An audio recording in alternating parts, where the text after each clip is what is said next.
1, 2, 3. Hello and welcome to a special Ghostwood Talks edition of the Ghostwood Development Project, broadcast as part of your University Pulse on the KBSU 730 AM Boise, KEZJ 1450 AM Twin Falls, KBSK 89.9 FM in McCall, and on the internet at pulse.boisestate.edu by clicking on the Listen Live link. Anyway, I have assembled a crack team of people who watch movies on occasion to comment upon their picks for the upcoming 78th Annual Academy Awards, which will be broadcast tonight on the ABC television network. To introduce my panel, first it is me, Nate Dredge, and Dane Whipple. Hi, I'm Dane Whipple. Jackson Irish. Howdy. And host of his own program, The Showcase, and helping us with all things technical, Mr. Joseph Lukey. Hey, thanks. Glad to be here. Well, that's just swell. Anyway, we're going to be trying to get through as many categories as we can. We may get through them all, we may not. And if we do get through them all, I guess we'll just ramble and talk about something else because I have nothing else scheduled for this broadcast. Anyway, I will be the one reading through the various nominations, and then we will go clockwise as we're sitting here. This doesn't help you at all because this is not a visual medium. But anyway, we'll just go around, and each panelist will be able to select both who they think will probably win, and because often the odds-on favorites are not the films or the actors that we have a rooting interest in, we'll also be able to list an alternate or a rooting interest favorite in that category.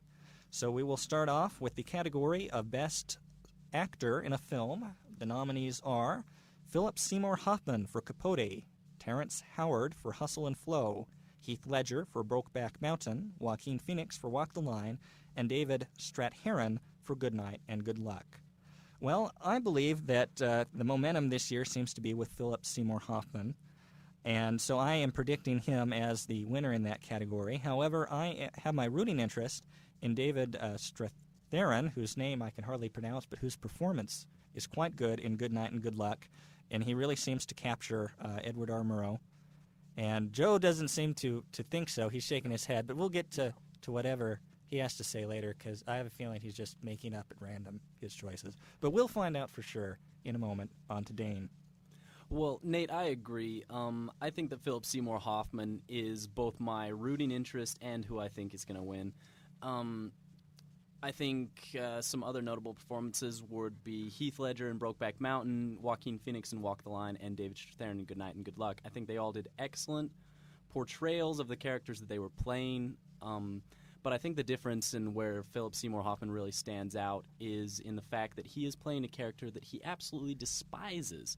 Joaquin Phoenix sort of idolizes Johnny Cash, and I think that really shows in his performance in Walk the Line. Excellent portrayal of him.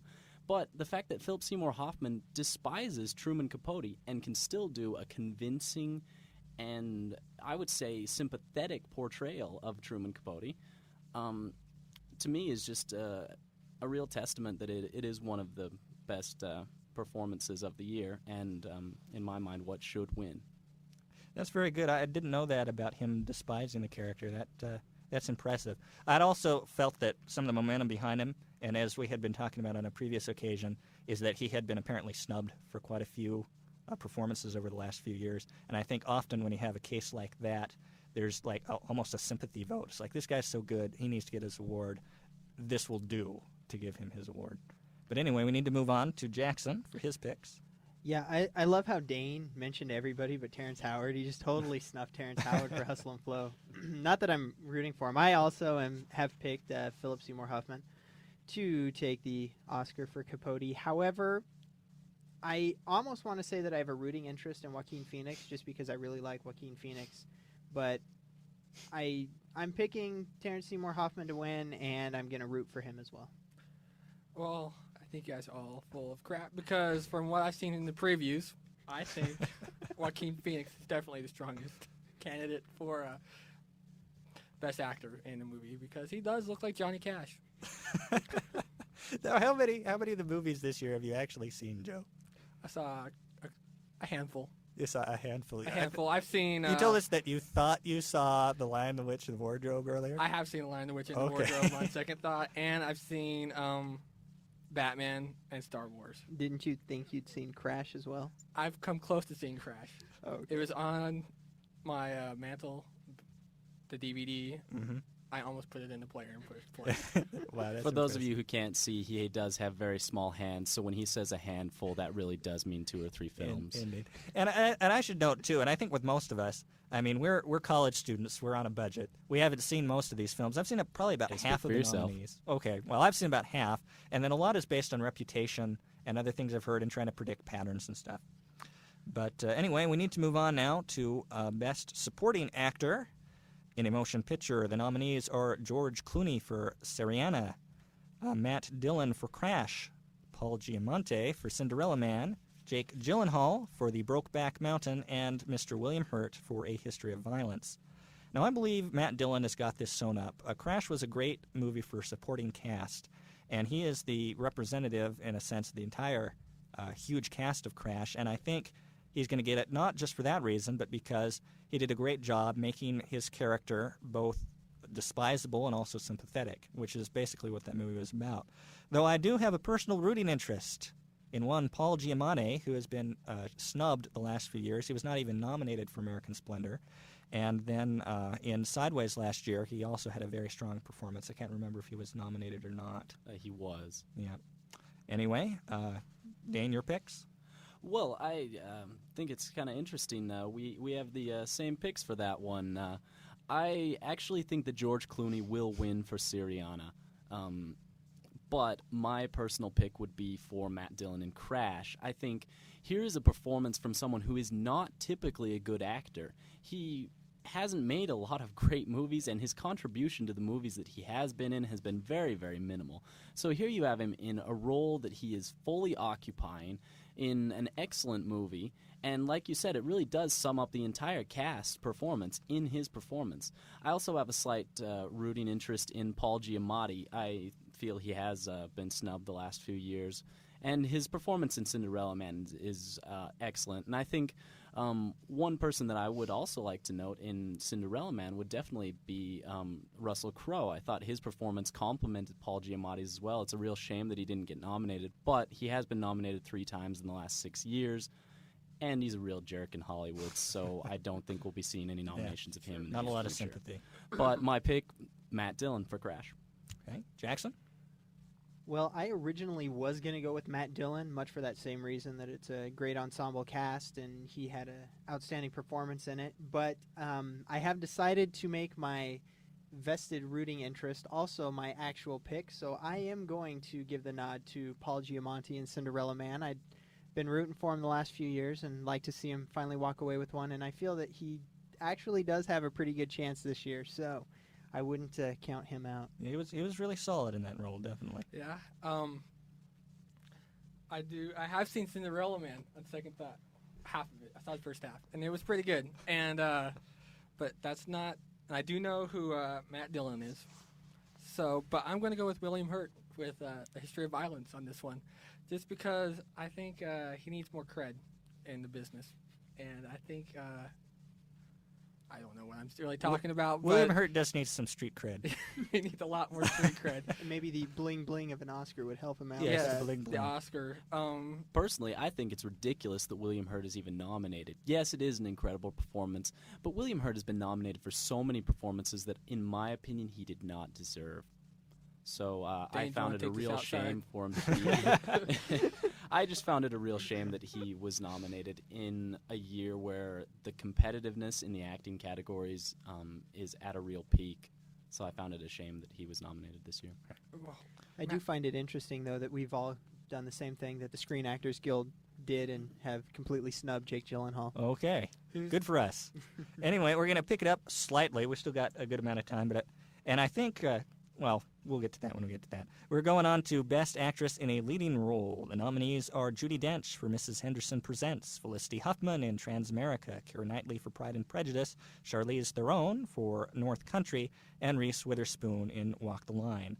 And both my pick and rooting interest in this category goes to Miss Witherspoon, who I just want to see her win it. Oh, And please. No. Joe doesn't really agree. A lot of people think Judi Dench. I don't think Judi Dench this year. It's just, I don't know. It's not her strongest role. And I just think, I don't know. Reese Witherspoon, I actually really liked as a brunette. It took me a while to get used to what was Kristen Dunst as a redhead in the Spider-Man movies, but I instantly liked Reese Witherspoon as brunette, and that has pushed me over the edge for her. On to Dane. Yeah, my rooting interest and pick is Reese Witherspoon. I think she's got that one wrapped up. I really don't see much of an argument for any other actress in this category. I mean, wonderful performances, yes, but Reese Witherspoon in Walk the Line really, it's a standout role and one that really is a definition in her career path. She's going a direction that she's never gone and excels. So hats off to you, Reese Witherspoon. I am also going with Reese Witherspoon. She's the one who I think will win, and I want to see her win. However, I do think the competition might be a little more tight than we believe it will be, just because Keira Knightley has been getting a lot of play from Pride and Prejudice, and I know that Joe's kind of rooting for her. But in the end, I do believe that Reese Witherspoon will walk away with the statuette. I disagree. Reese Witherspoon did Legally Blonde too, guys. Come on, seriously. And Charlize Theron also did Aeon Flux. Uh-huh. Yeah, both crappy movies. But that's why I'm going with Keira Knightley, just because she hasn't done Legally Blonde 2 or Aeon Flux. She's a pretty solid actress, and I think she needs to get more recognition for not picking these crap roles just to pay the bills. You didn't see Domino. I didn't. Good point. Okay. Touche. Touche. Didn't fit in the hand. Anyway, didn't fit in the hand. Carney hands. Forgot about that one. Okay, so we're moving on to Best Supporting Actress. The nominees here are Amy Adams. I have no idea who this is. In Junebug, Catherine Keener in Capote, Frances McDermott in North Country, Rachel Weisz in The Constant Gardener, and Michelle Williams in Brokeback Mountain. I'm going with my rooting interest for Miss Catherine Keener, mainly because she is playing the author of, I'm drawing a blank right now, the author of To Kill a Mockingbird, whose name, somebody help me with this name, the author of To Kill a Mockingbird, one of my favorite books, but I can't remember the author's name. Hopefully it'll come to me later, but anyway, because I haven't seen a lot of the performances, and you know, this is a pulling it out of my hat one, but I'm going for Catherine Keener, though I think Michelle Williams will probably win. There's been a lot of positive build-up for her in Brokeback Mountain. Well, I agree. I think the statuette will go to Michelle Williams. I really think this is going to be a Brokeback year at the Academy Awards. However, my rooting interest is with Rachel Weisz in The Constant Gardener. I thought she did an incredible performance. I mean, obviously, or I wouldn't be voting for her. But Constant Gardener was also a picture where I think the acting really excelled. It was better than the movie was. Acting really pulled that movie up, I felt. So Rachel Weisz, The Constant Gardener, is my pick. I would have to agree with Dane. I saw Constant Gardener last night and was really not very impressed by the movie itself. However, Rachel Weisz and Ralph Fiennes did do a great job in it. Plus, Rachel at the very beginning gets to stand up and bash both the Iraq War and England's involvement in the coalition. So I think that alone will probably garner some votes. And she also is trying to draw light to a plight in Africa. So I think a lot of the content of her role as well as her performance will help win her that category. Sympathy for Africa is what Bono's for. Just so we remember that. Anyway, Joe. And also Africa deserves everything it got. This may be edited. This goes out on the line. Consider it symbolically edited by me. Anyway, Joe, your pick. So, yeah, my pick is Michelle Williams for Brokeback Mountain. Why, you might ask? Because she sounds like a nice person. She sounds like a girl I know I grew up in high school with. Indeed. Yeah, she was also on that Dawson's Creek show. That's probably where the high school connection is coming. Probably does. Yeah, because all these other people, I really don't know a lot about these people. They're not in my circle of friends, I guess. Indeed. So How many Hollywood celebrities are in your circle of friends, Joe? I have a couple. I have several, but these Michelle are Williams, not. for example. What? Michelle Williams, for example. Michelle apparently. Williams, Shane West, and so on and so forth. But yeah. So yes. Okay. That's the one I'm going for, and On to me for Nate. Best Directing nominees. Best Achievement in Directing is the official title of this category. Nominees being George Clooney for Good Night and Good Luck, Paul Haggis for Crash, Ang Lee for Brokeback Mountain, Bennett Miller for Capote, and Steven Spielberg for Munich. I believe that Brokeback Mountain is pretty much a sure bet for this. Ang Lee is supposed to be great. I really haven't seen a lot of his work. He was an interesting choice to direct The Hulk a couple years ago. Not a lot of people were really cool on that. Boo, Hulk. But he has a real art house reputation, and it's supposed to be a very strong film. Though my rooting interest is for Crash, which was a very complicated film. And when I look at a winner for Best Directing, I usually want to go with the person who I think did the best job with the most complicated material. And I think out of these films this year, that Crash would have been the most difficult to put together and make work. So rooting interest is definitely Mr. Haggis. Well, I agree. I think I have sort of a rooting interest in Crash. However, I do also have a rooting interest in Ang Lee for Brokeback Mountain, and he is my pick, who I think will win. You said something about voting for a director based on the complexity. Yeah, that kind of pushes how something complex over the film is.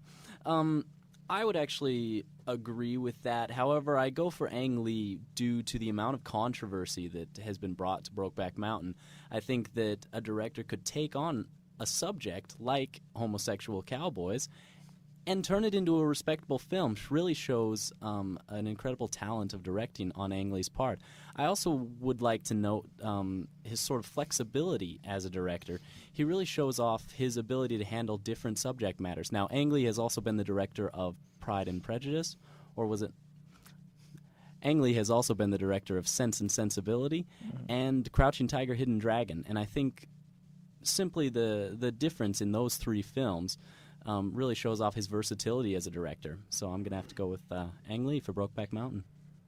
While I have a vested interest in, or rooting interest, I guess, in Munich, I would like to see Spielberg pick up another one. Munich would be a good film for that. I am voting for Crash, mostly because of what Nate said. It's a very complex storyline, a lot of characters that do need to be directed, and a lot of direction did need to be put into that film. So for that overall performance, I am going with Crash for directing. To disagree with both of you guys, I'm going with George Clooney on this one for Good Night and Good Luck. I just think that he took a story. It's a very simple story, and he actually made it really interesting. And he did it in black and white, which the critics love.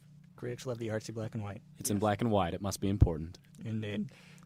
But will it be the important picture to win the Best Picture nominee or award? The nominees for which being, of course, Brokeback Mountain. In fact, it's the same list as for directing. Brokeback Mountain, Capote, Crash, Good Night and Good Luck, and Munich.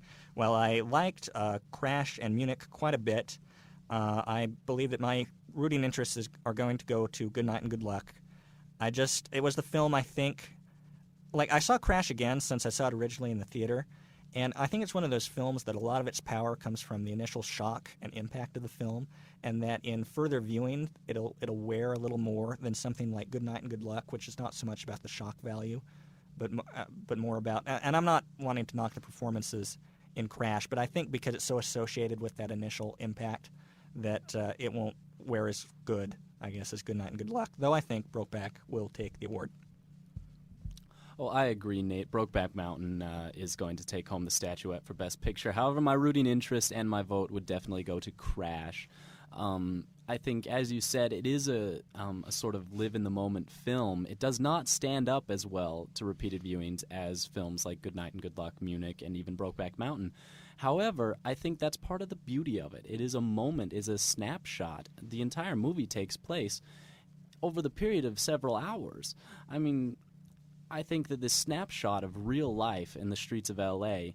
And the complex direction from Paul Haggis simply culminate in what is a beautiful film, tackles an issue just as controversial as Brokeback Mountain, the theme of racism. And I think the performances and the emotional value, the emotional reaction from audiences is really what makes this the best picture of the year, in my opinion. So my vote goes to Crash. While I would like to see Munich win for Best Picture, or even Crash, Good Night and Good Luck, or say Capote, I believe that Brokeback Mountain will take the Best Picture award. I have snubbed Brokeback Mountain in every other major category, but I feel that the popularity that it has behind it, it's got a lot of support. I feel that it will at least walk away with Best Picture Oscar, even though it's probably not the one I would like to see win. It will win. And Joe. Yeah, I have to agree that I think Brokeback will take it, but my vote, if I was in the Academy, I've been banned from the Academy. Indeed. It would have gone to Crash. Indeed. Popular favorite. It's Crash. a popular favorite among this crowd. One person didn't vote with their heart, just voted with the crowd, but we won't mention who that was. I'm the only one that voted with my heart on the other ones, told with the exception of you, Joe. That's all I Indeed. vote with. Joe is all heart. We're going to skip forward because we want to make sure we get these important categories into the Screenplay Awards. The nominations for Best Adapted Screenplay is Brokeback Mountain, Capote, The Constant Gardener, A History of Violence, and Munich. And to make this one simple, I think it's pretty obvious. Both my pick and, for lack of something else to root for, my rooting interest is Brokeback. No, actually, taking that back, I'm going to root for Munich. But Brokeback will win. Interesting choice with Munich there. I think my vote and for what I think is going to win and my rooting interest is both in Brokeback Mountain. Okay. I'm rooting for Munich, but feel that Brokeback Mountain is going to take this one. I'm voting for History of Violence. And why is that, Joe? Why is that? Just I like saw the word violence. I like the violence, and I really, really, really wanted to see it when it came to the Dollar Theater, but I never got around to seeing it. And I didn't vote for Munich because I'm just a Zionist, and it's kind of Also to be edited. more Also edited. You don't like my political commentary here? The Zionists PBS. would vote for Munich. Yeah, Joe. I thought it's anti-Zionist and more Palestinian, pro-Palestinian, isn't it? No, it's not. Not necessarily Joe. Anyway, Joe, I'm glad you saw the movie. movie show. We are now moving on to Best Original Screenplay. The nominees being Crash, Good Night and Good Luck, Match Point, which I believe is Woody Allen's 17th nomination or something like that for a screenplay, The Squid and the Whale, and Syriana, I believe, and I'm rooting for Crash as the winner for Original Screenplay. As am I. Yeah, same here. Going for Crash. Although I would like to say that The Squid and the Whale is a great title for a film. That's why I'm voting for it. I have no clue what it is about, but I'm just picturing in my head giant squid attacking sperm whales. It's a metaphor for divorce, Joe. For a really nasty divorce. I want to see it. I hear good things, but I still think Crash is the winner. Joe wishes he could take back his vote now. No, I'm still going with the squid and the whale Indeed. with that one. Woody Allen has almost as many nominations as Martin Scorsese has losses. Poor Martin. We've been consoling poor. We would like to console poor Martin. Hopefully next year for him. Anyway, Best Animated Feature nominees: Howl's Moving Castle, Tim Burton's Corpse Bride, and Wallace and Gromit in the Curse of the Were-Rabbit. Anyway, Howl's Moving Castle. I forget the name of the Japanese director who's well liked, Miyazaki. I'm going to root for him just because I think it's an interesting-looking movie, though the Academy tends to like Wallace and Gromit, so I think they will win the award. I agree. I think the statue will go to Wallace and Gromit. However, I think the deserving film should be Tim Burton's Corpse Bride.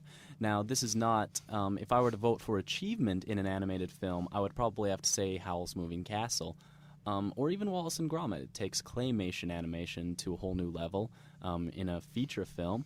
However, it's simply best animated feature, and I think that as an entire film, as a collaborated effort, I think Tim Burton's Corpse Bride was the best animated film of the year. Well, this is the fourth installment of the Wallace and Gromit saga. The first one received a nomination. The next two received Best Short Film Animated Oscars, and I believe that this one will win Best Animated Feature. But I would like to point out that my wife is rooting for Howl's Moving Castle. She's a big fan. Yeah, I'm a big fan of the Wallace and Gromit series. I haven't seen a Wallace and Gromit I didn't like, so that's the one I'm voting for. Most excellent. I'm going to be skipping around a little here just because of limited time. I want to do original song.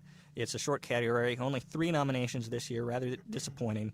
In the Deep from Crash. It's hard out here. I'm sorry, sir. It's hard out here for Pimp, not out there. From Hustle and Flow and Traveling Through from Transamerica. I think In the Deep's got it. That's a moving song from Crash. I'm going to vote for Traveling Through, Dolly Parton for Transamerica. Yeah, me too. I think Dolly Parton's going to get that Oscar traveling through Transamerica. I'm going to be keeping it real with It's Hard Out There for a Pimp from Hustle and Flow. I'm glad we were varied. Anyway, on to visual effects, just for the fun of it, because this was a big year for visual effects. The nominees are The Chronicles of Narnia, The Lion, the Witch, and the Wardrobe, King Kong, War of the Worlds. I think King Kong by virtue of that beautiful rendering of 1930s New York City. Yeah, real surprised that Star Wars Episode 3 was not nominated. However, I would agree that they really didn't do anything as far as achievement in visual effects. They've really done what they've done for the past couple of films with that. So my vote would also go for King Kong. I think the visual effects were used in the way that visual effects are intended to be used in a film, and that is to add to the overall feel of the film. 1930s New York was recreated subtly. The effects aren't so much in your face. Vote goes to King Kong. While I would like to see The Chronicles of Narnia take it, I do believe that King Kong will receive the Oscar, and I don't know, that big gorilla and T-Rex fighting is kind of in your face. I don't think King Kong is going to take it. I think it's a crappy movie. So I'm going to go with The Chronicles of Narnia, The Lion, the Witch, and the Wardrobe for best visual effects. Well, I want to get through at least two more categories. We've got about 3 minutes left, so we'll make this quick. Let's go through Best Cinematography. Nominees being Batman Begins, Brokeback Mountain, Good Night and Good Luck, Memoirs of a Geisha, and The New World. I think Geisha was probably the most impressive film visually of these that I've seen, though I'm going to root for the classic black and white cinematography of Good Night and Good Luck. Nate, this was the hardest category for me to decide during. All of the films are very varied in their use of cinematography, and all equally as good, I found. My vote would have to go with Emmanuel Luzbecki for The New World. I think that's really all that the film had going for it. However, I think the Brokeback Mountain is really going to take this one home. As beautiful as The New World was, Brokeback Mountain was as beautiful in a contemporary setting. Now, I think it's very easy to use cinematography on a sweeping historical landscape. However, Brokeback Mountain created a visually impressive world without a sweeping epic landscape as a backdrop. All right, I think that Brokeback Mountain will get it. I am rooting for Memoirs of a Geisha, and if New World does take it, my history teacher will kill himself. I'm going with Batman. Batman Begins. Let's leave it there. Now we're going to finish up with documentary feature. We got a little over a minute. Nominees this year, and I'm impressed. I actually am familiar with 4 of the 5. They are Darwin's Nightmare, Enron, The Smartest Guys in the Room, March of the Penguins, Murder Ball, and Street Fight. Though all of these films I understand to be quite excellent, I'm going to go with the popular favorite, both as rooting interest and as prediction, March of the Penguins. I agree. I'm voting for March of the Penguins. However, 2 films that I would have liked to see get nominated were Martin Scorsese's No Direction Home, the Bob Dylan documentary, and Werner Herzog's version of Grizzly Man. I believe that March of the Penguins will win, and I want March of the Penguins to win. See, I disagree. I think March of Penguins is the National Geographic gone over time. And that's why I am going to go with Murder Ball. It was more in-your-face, exciting, and I learned a lot more. I mean, who cares about penguins? Seriously, for an hour and a half, they walk back and forth over and over again, and birds eat them. Yeah, you can take it, guys. I have seen March of the Penguins. Okay. Well, on that note, we will leave you. We will find out tonight who wins in these categories. And we may reassemble in a couple weeks' time to talk about the results and movies in general at this time in history. And I hope you've enjoyed this special Ghostwood Talks edition of the Ghostwood Development Project. Tune in again next week for more music and enjoy the other fine programming on University Pulse. Let's pass off to Joe. Yeah, stay tuned for the showcase coming up next. It will be an awesome show featuring Love You Long Time, a band from Rexburg. We're out. We're done. Yeah. Woo! Love you long time. It's a great